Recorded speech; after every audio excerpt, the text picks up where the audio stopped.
पीके गंजू जी को open challenge देता हूँ, अगर दम है उनमें जरा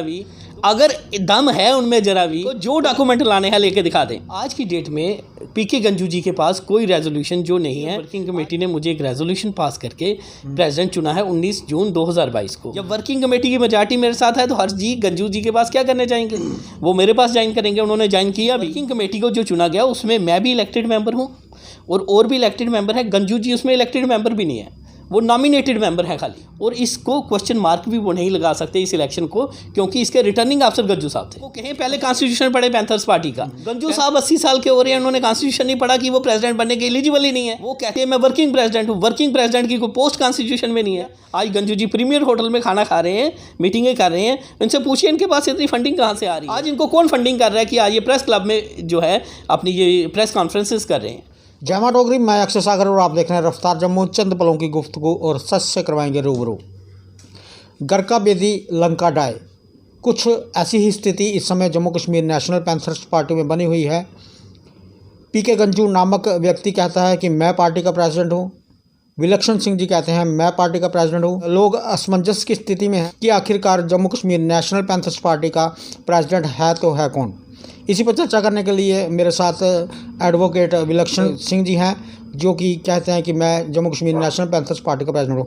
विलक्षण जी, रफ्तार जम्मू में आपका हार्दिक अभिनंदन। अक्षय जी धन्यवाद।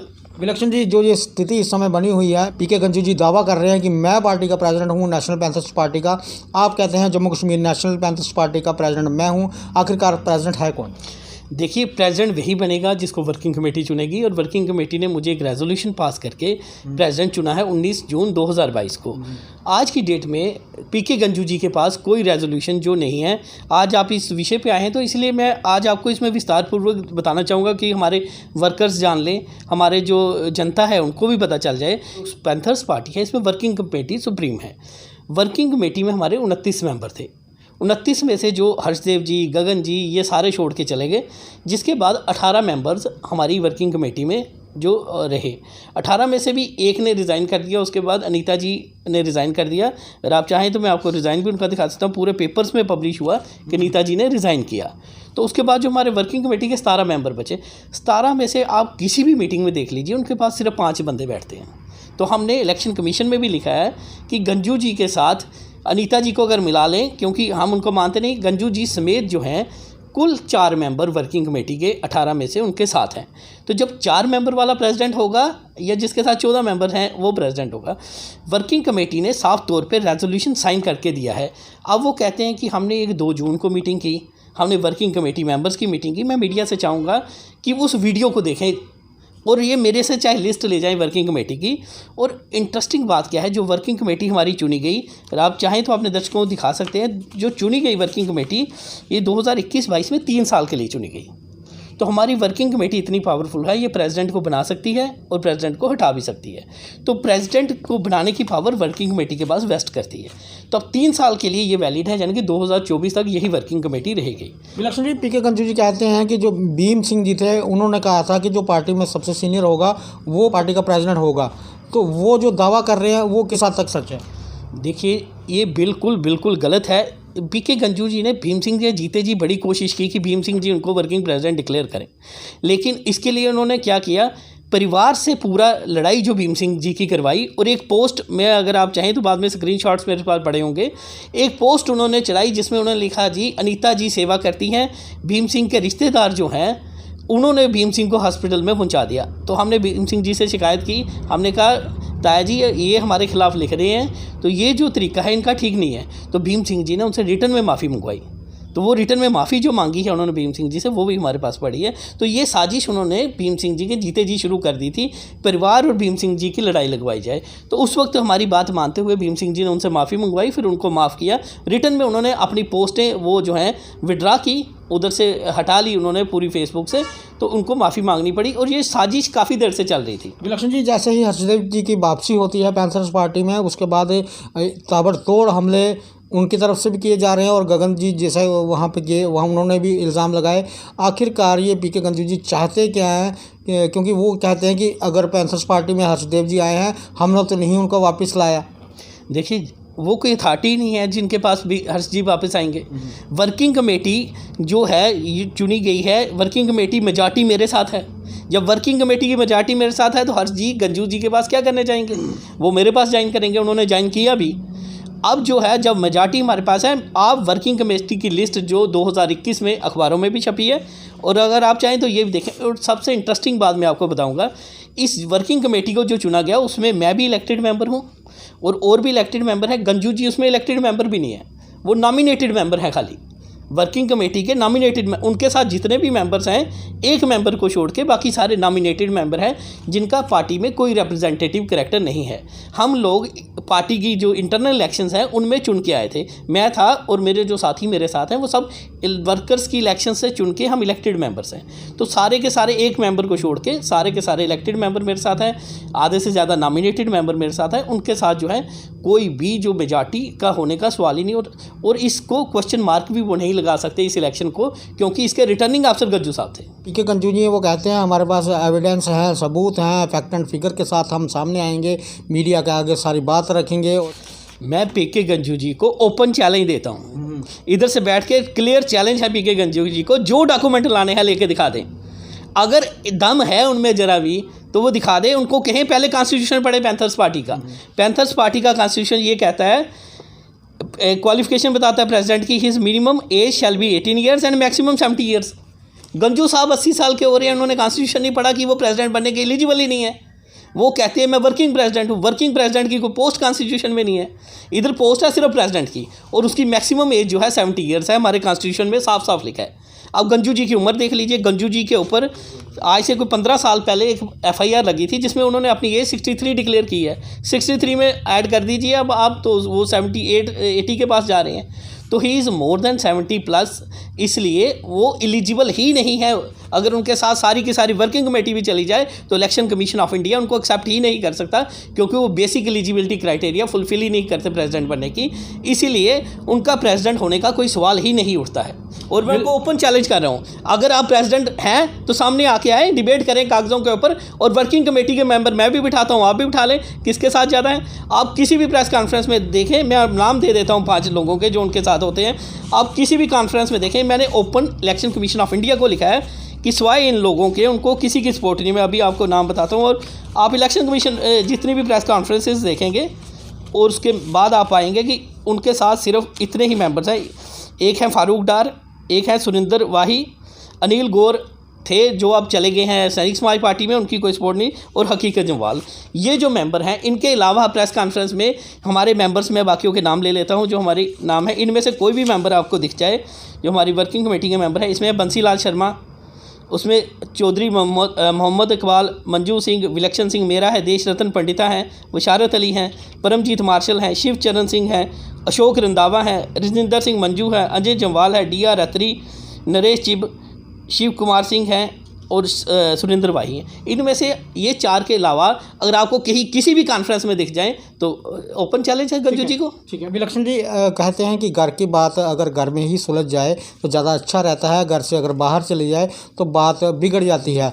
पैंथर्स पार्टी में आप भी हैं और गंजू जी या जो और जिन मेंबर्स के आप नाम ले रहे हैं वो भी पैंथर्स पार्टी का सदस्य हैं। क्या ऐसा नहीं हो सकता कि मिल बैठकर आपकी बात सुलझ जाए? देखिए, आप जानते हैं मैंने 19 जून को चार्ज संभाला था। 19 जून से लेकर आज दिन तक आपने मेरे मुंह से कभी गंजू साहब के खिलाफ कोई सुना?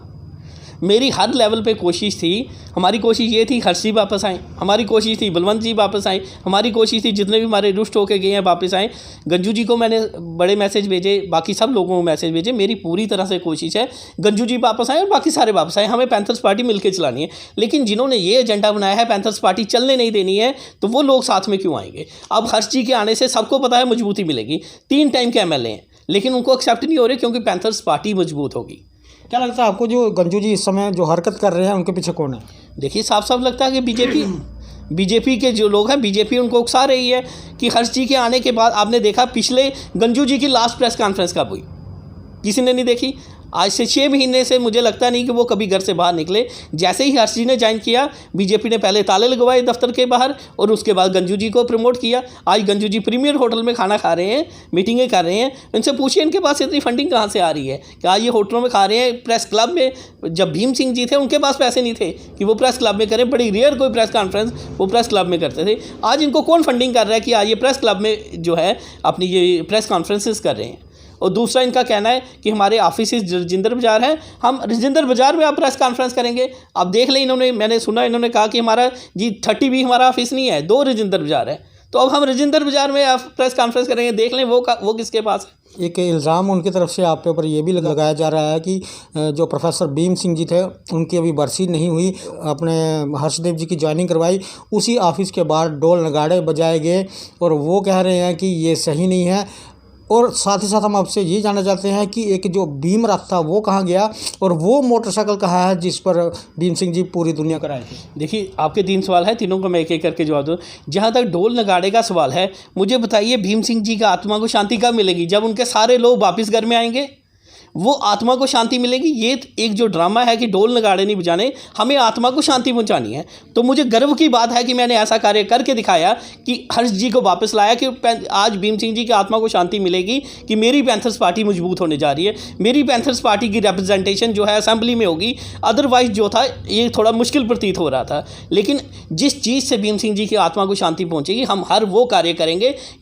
ये ड्रामा वगैरह जो ड्रामेबाजी है वो नहीं चलेगी। आप क्या शादियों के फंक्शन अटेंड नहीं कर रहे? अनीता जी की एक फ़ोटो आई करवा चौथ वाले दिन, किसी ने चढ़ाई है, पूरे साइदार की चढ़ाई है, आप वो चढ़ा सकते हैं फ़ोटो।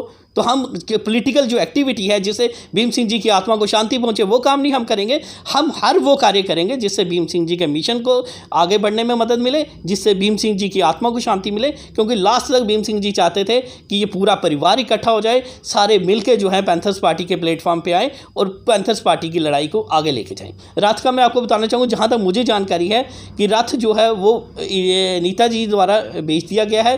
अब भीम सिंह जी की मर्जी से है या बिना मर्जी के, मैं इसमें कोई कमेंट नहीं करना चाहूँगा, लेकिन जो मेरी इन्फॉर्मेशन है वो बेच दिया गया है, उनके जीते जी बेचा गया है। जहाँ तक मोटरसाइकिल का सवाल है, वो मैंने इंक्वायरी की क्योंकि इशू उठा है अभी मोटरसाइकिल का, तो उसमें शायद हम FIR लगाएं क्योंकि उसका कोई भी नहीं आ रहा कि बिका है या चोरी हुआ है। मोटरसाइकिल के बारे में कोई भी इन्फॉर्मेशन क्लियर नहीं है, लेकिन जो मुझे रथ के बारे में सुनने में आया यही है कि भीम सिंह की लाइफ टाइम में वो बेच दिया गया। अब किसने बेचा, क्यों बेचा, वो विषय जो है इंक्वायरी का है, लेकिन मोटरसाइकिल गायब है। एक आप पर और आपके परिवार की तरफ इल्ज़ाम लगाया जा रहा है कि आप कह रहे हैं कि भीम सिंह जी की हत्या हुई है, तो वो कह रहे हैं कि जब उनकी डेथ हुई तब वो पोस्टमार्टम क्यों नहीं करवाया गया, कोई डेड बॉडी पॉकेट में डालकर नहीं रखी गई थी, आपके पास थी, अब क्यों कहा जा रहा है? देखिए, सबसे पहली बात है, मैंने मीडिया ने मुझे पहले भी सवाल किए थे, मैंने उस वक्त भी कहा था किसी ने ये एलिगेशन नहीं लगाई है कि भीम सिंह जी का मर्डर हुआ है।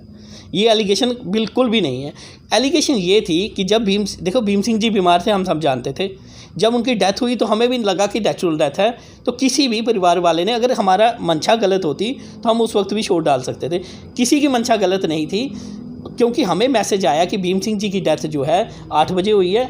उनको इमीडिएटली ये भी नहीं आया कि उनको कहा कि एकदम से तबीयत बिगड़ी है, इमीडिएटली हॉस्पिटल लेके गए जहाँ उनको डेड डिक्लेयर किया गया।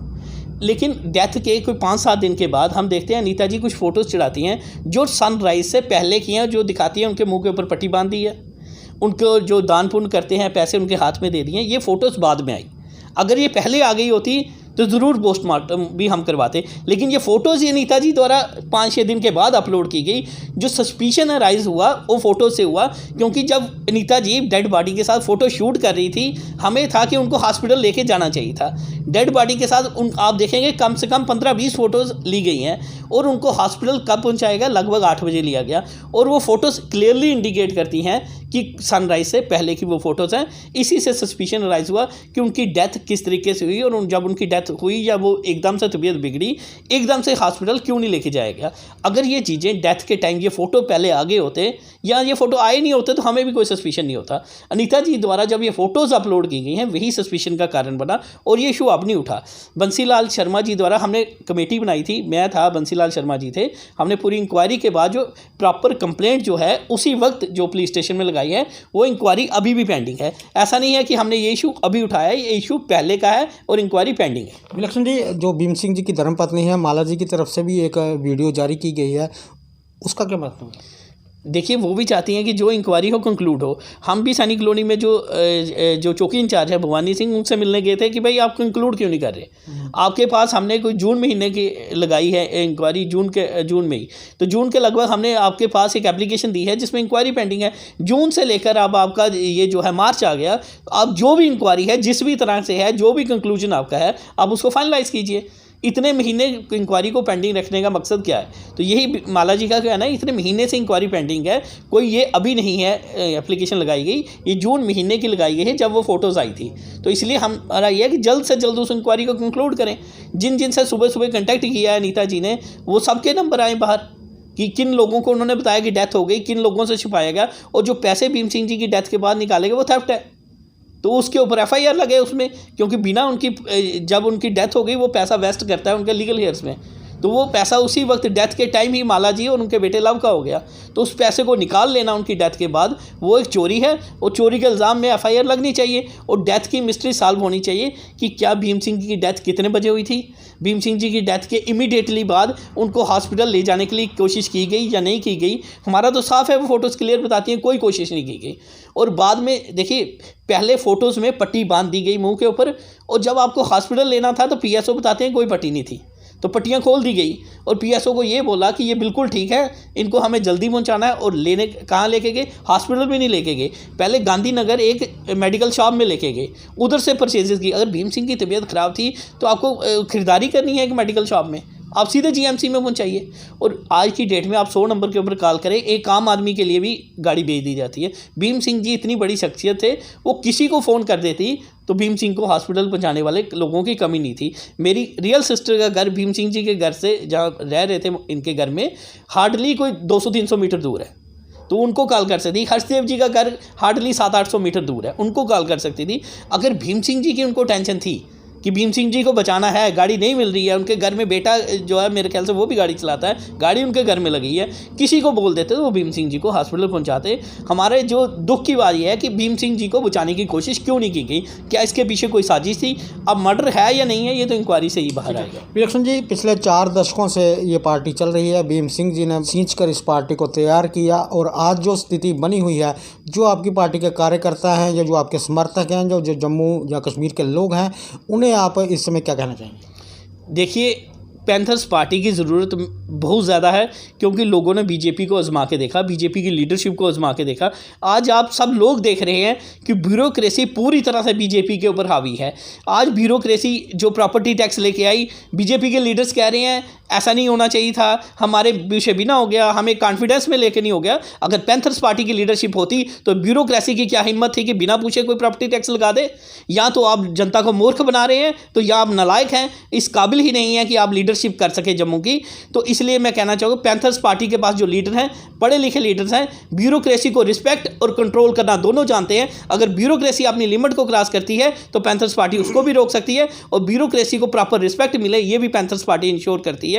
इसलिए पैंथर्स पार्टी एक ऐसी पार्टी है जो सेकुलर है, किसी तरीके से कोई धर्म का इसके ऊपर आप इल्ज़ाम नहीं लगा सकते कि पर्टिकुलर धर्म के लिए अलाइंड है, ना किसी धर्म के ख़िलाफ़ है, और पूरी तरह से जो है जनता की लड़ाई लड़ रही है। भीम सिंह जी ने हमेशा सड़क से लेकर सुप्रीम कोर्ट तक जनता की लड़ाई लड़ी है। वही असूल भीम सिंह जी के जो हैं वो हमने लिए हैं, उन्हीं को आगे हम चलाएंगे। इसलिए मैं जनता को और अपने कार्यकर्ताओं को क्लियर मैसेज दूंगा, खास करके कार्यकर्ताओं को, कि ये जो मौका है, जब बीजेपी से हताश हो चुकी है जनता, कांग्रेस से हताश हो चुकी है, एनसी और कांग्रेस जो है आपकी बीडीपी उनसे मार खा चुकी है, इसमें जनता के पास एक ही अल्टरनेटिव है, वो है पैंथर्स पार्टी। और जो हमारे कार्यकर्ता हैं उनको पूरी जोर शोर से आप जनता के बीच में जाना है।